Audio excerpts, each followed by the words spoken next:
Hello students, welcome back to my channel. तो आज हम करेंगे क्लास 9 साइंस का chapter number 9 force and laws of motion को हम कंटिन्यू करेंगे।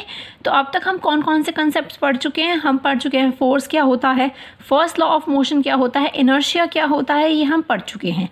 अब बारी आ जाती है Newton second law of motion की। सेकेंड लॉ ऑफ मोशन पढ़ने से पहले हम एक इम्पॉर्टेंट कंसेप्ट पढ़ेंगे जो कि है मोमेंटम। अगर आपको मोमेंटम क्लियर नहीं होगा तो सेकेंड लॉ ऑफ मोशन भी आपको क्लियर नहीं होगा।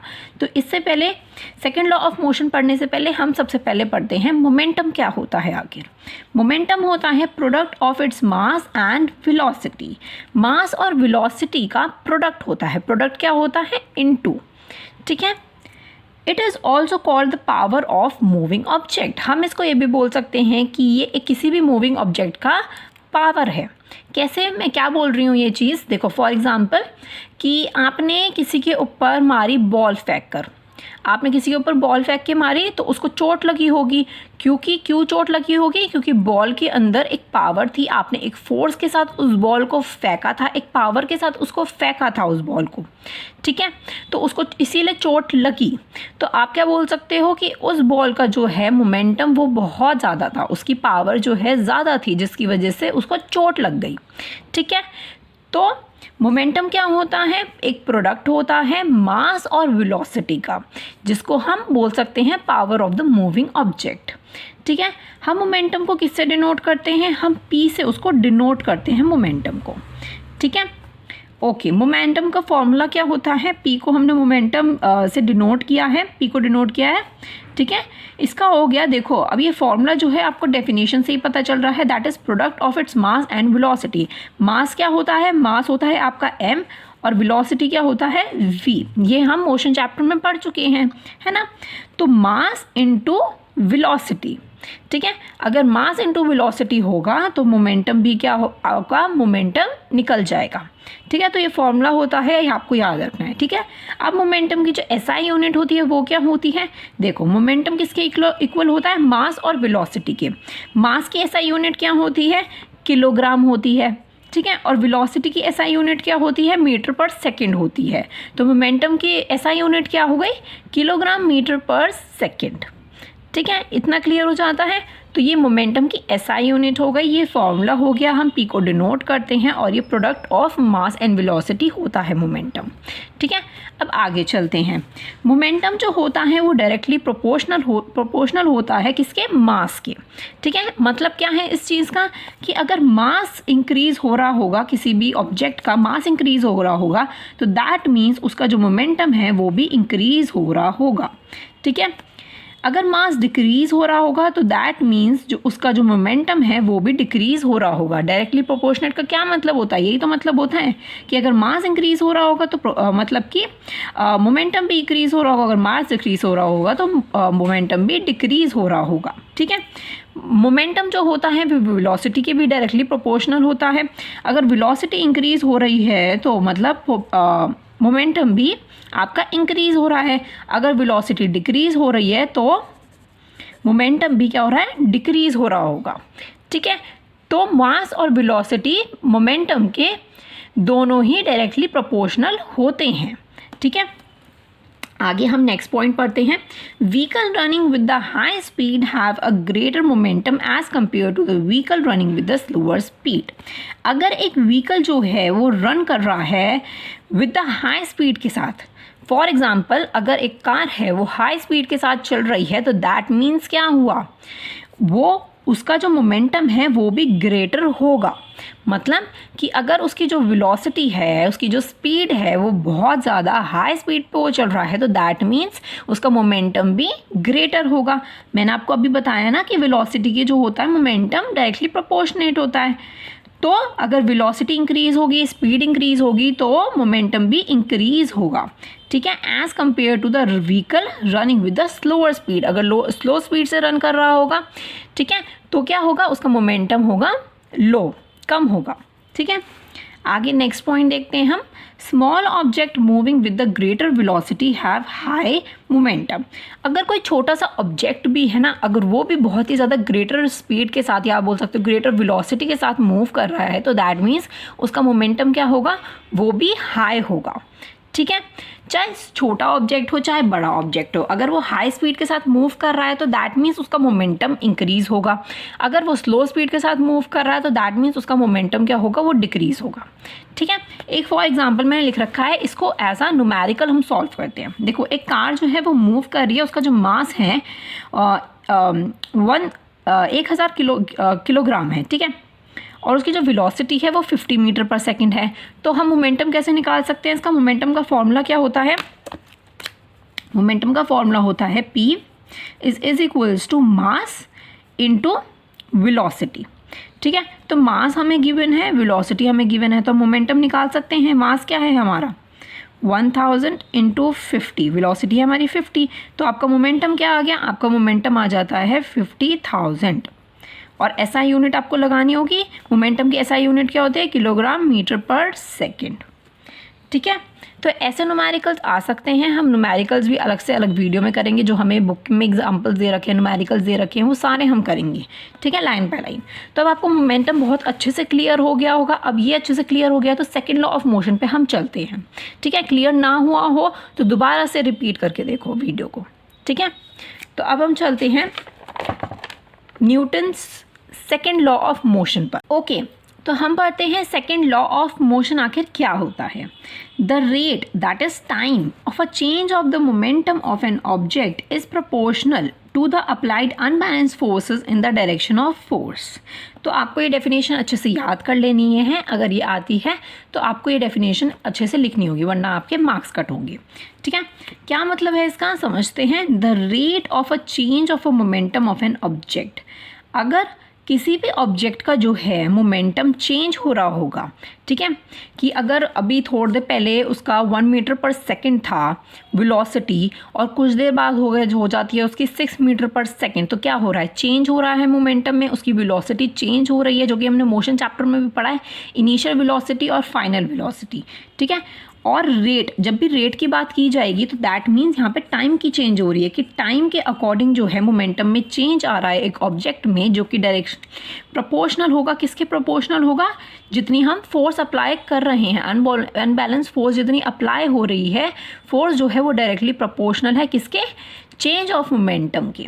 ठीक है, इन the direction of the force, जिस भी डायरेक्शन में हम फोर्स को अप्लाई कर रहे हैं। देखो यहाँ पे मैंने क्या लिख रखा है कि फोर्स जो है वो डायरेक्टली प्रोपोर्शनल है किसके? Rate of change of the momentum के, कि मोमेंटम में जितना भी चेंज हो रहा होगा उसका जो रेट होगा, उसका जो टाइम के अकॉर्डिंग वो चेंज हो रहा होगा, वो फोर्स के डायरेक्टली प्रोपोर्शनेट होगा।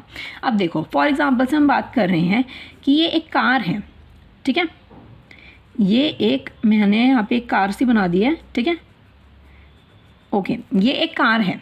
अगर मैं इसको यहाँ पे, एक आदमी इसको धक्का मारता है, इसको एक मैन ने धक्का मारा।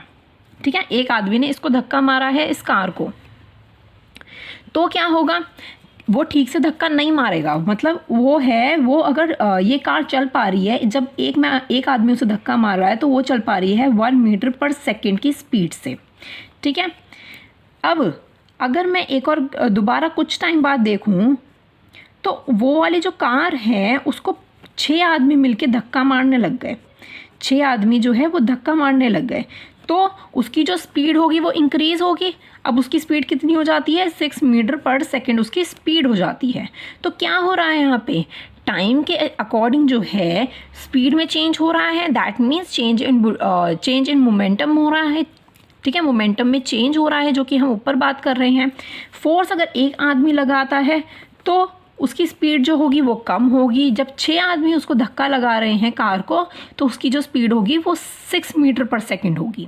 ठीक है, तो इसे कहते हैं कि फोर्स लगाने से आपकी जो है वो चेंज हो रही है, मोमेंटम में क्या हो रहा है? चेंज हो रहा है। ठीक है, इतना क्लियर हो जाता है। अब देखो मोमेंटम इसमें भी आप निकाल सकते हो कि अगर मैं मानूँ कि 1000 किलोग्राम इसका मास है, इसका भी 1000 ही है। ठीक है, तो आप क्या कर सकते हो? आप मोमेंटम निकाल सकते हो, मास इंटू वेलोसिटी आप निकाल सकते हो। तो मास कितना है इसका?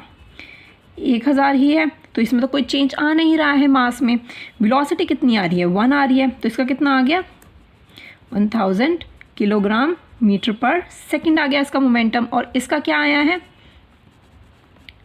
इसका कितना आया है? 1000 ही रहेगा इसका, इंटू 6 मीटर पर सेकेंड।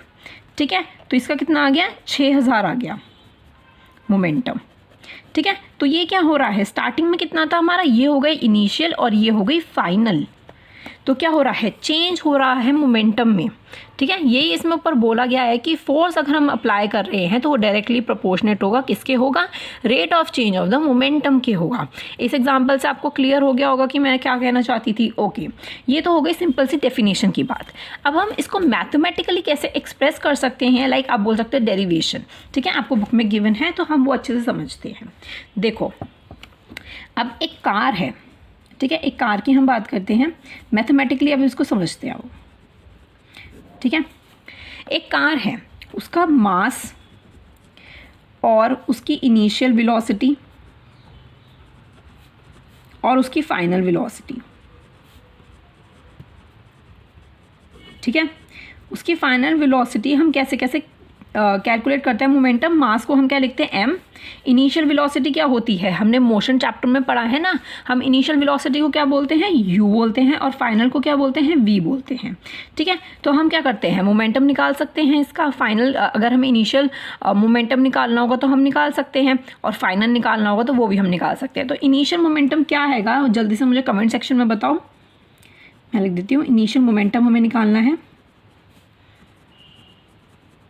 देखो, इनिशियल मोमेंटम क्या हुआ, तो मास तो दोनों में ही सेम रहेगा, m ही है। ठीक है, इनिशियल की अगर हम बात करें तो क्या हो जाएगा, हमारा फॉर्मूला क्या होता है मोमेंटम का, मास इंटू वेलोसिटी होता है, तो मतलब m इंटू यू हो जाएगा। तो इनिशियल मोमेंटम क्या होगा इसका, mu।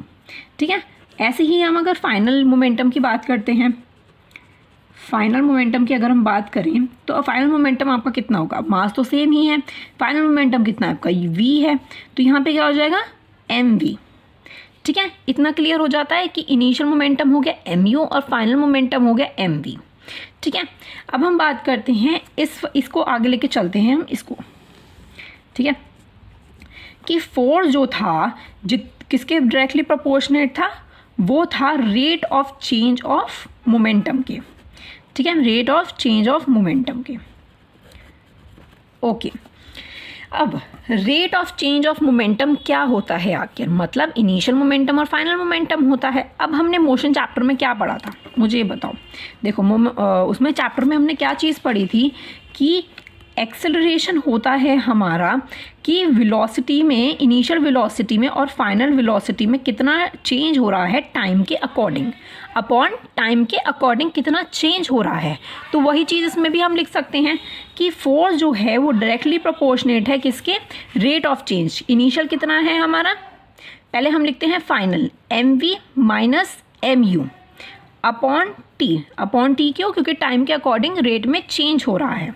ठीक है, तो अगर हमें रेट ऑफ चेंज की कितना चेंज हो रहा है तो हमें final velocity minus initial velocity करना होगा, जैसे कि हम मोशन चैप्टर में करते आए हैं। ठीक है, इस फॉर्मूले के अकॉर्डिंग। ठीक है, इतना क्लियर हो गया है।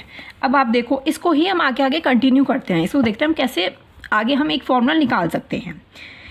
ठीक है, ओके, तो देखो F डायरेक्टली प्रोपोर्शनेट है। अब इसमें दोनों में mm कॉमन है, तो मैं क्या कर सकती हूँ, m को मैं बाहर निकाल सकती हूँ और अंदर आपका क्या बच जाता है, फाइनल माइनस इनिशियल।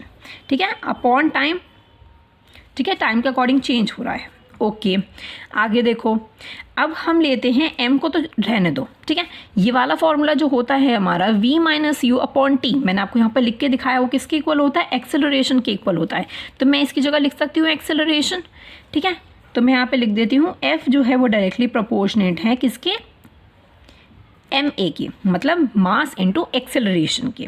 ठीक है, अब मुझे क्या करना है, मुझे ये डायरेक्टली प्रोपोर्शनेट हटाना है यहाँ से, क्योंकि मुझे एक फॉर्मूला चाहिए ना आगे न्यूमेरिकल्स में अप्लाई करने के लिए, मुझे एक फॉर्मूला चाहिए, मुझे फोर्स जो है वो इसके इक्वल करना है। ठीक है, अब कैसे कर सकते हो, अब डायरेक्टली प्रोपोर्शनेट को आप चेंज कर दो किसके, कांस्टेंट प्रोपोर्शनल के, इक्वल्स टू लग जाएगा डायरेक्टली जब हम करेंगे कांस्टेंट प्रोपोर्शनेट, तो आपका इज इक्वल्स टू लगकर क्या हो जाएगा, आप के लगा दोगे। के से क्या होगा, आपका ये डायरेक्टली प्रोपोर्शनेट में चेंज हो जाता है, प्रोपोर्शनल कांस्टेंट में चेंज हो जाता है डायरेक्टली प्रोपोर्शनल। ठीक है, और एम ए तो आपका है ही, एम है, तो ये आपका एक फॉर्मूला बन जाता है। अब मैं ये मानती हूँ इसके अंदर कि के की वैल्यू जो है वो 1 है, मैंने k की वैल्यू को 1 मान लिया तो क्या हो गया, a की वैल्यू को 1 क्यों माना है, मैंने 1 ही क्यों लिया है इसका मैं आपको इसको बता देती हूँ। यहाँ पे मैं क्लियर कर देती हूँ ये चीज़। सबसे पहले मैं इसको इक्वल करती हूँ कि अगर ये 1 है, अगर इसकी 1 की वैल्यू को मैं m से और a से इंटू करती हूँ तो फॉर्मूला क्या आ जाता है, f is equals to ma आपका आ जाता है। ठीक है, ये आपका क्या बन जाता है, सेकंड लॉ ऑफ मोशन का फॉर्मूला, जो कि हमने मैथमेटिकली इसको सॉल्व किया है। बहुत ही सिंपल तरीके से हमने सॉल्व कर लिया है। आप चाहो तो बुक में जाके एनसीईआरटी में पढ़ो, उसमें थोड़ा अच्छे से एक्सप्लेन कर रखा है, बहुत ज़्यादा डिटेल में। ठीक है, मैंने बहुत ही सिंपल तरीके से आपको इसका मैथमेटिकली आपको सॉल्व करके बताया है। ठीक है, अब मैंने के की वैल्यू जो 1 ही मैंने क्यों लिया है, सपोज़ करो, ठीक है, सपोज़ करते हैं, सपोज़ एक कार का जो मास है वो है 1 किलोग्राम। ठीक है, उसकी जो एक्सेलरेशन है वो कितनी है, 1 मीटर पर सेकेंड स्क्वायर। ठीक है, स्क्वायर क्यों लगाया, क्योंकि एक्सेलरेशन में हमेशा स्क्वायर लगता है, ये आपको याद होगा ना, मोशन चैप्टर में हमने पढ़ा है। ओके, और फोर्स हमने ले लिया, न्यूटन्स में होता है फोर्स, जिसको हम एन से डिनोट करते हैं, तो मैंने इसको भी ले लिया 1 न्यूटन।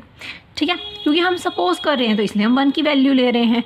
ठीक है, और आपका फॉर्मूला क्या हो जाता है, आपका F is equals to KMA। तो फोर्स क्या है दे रखा है, मैं 1 इज इक्वल्स टू के आपको निकालना है, इंटू एम आपको कितना दे रखा है 1, ए कितना दे रखा है 1।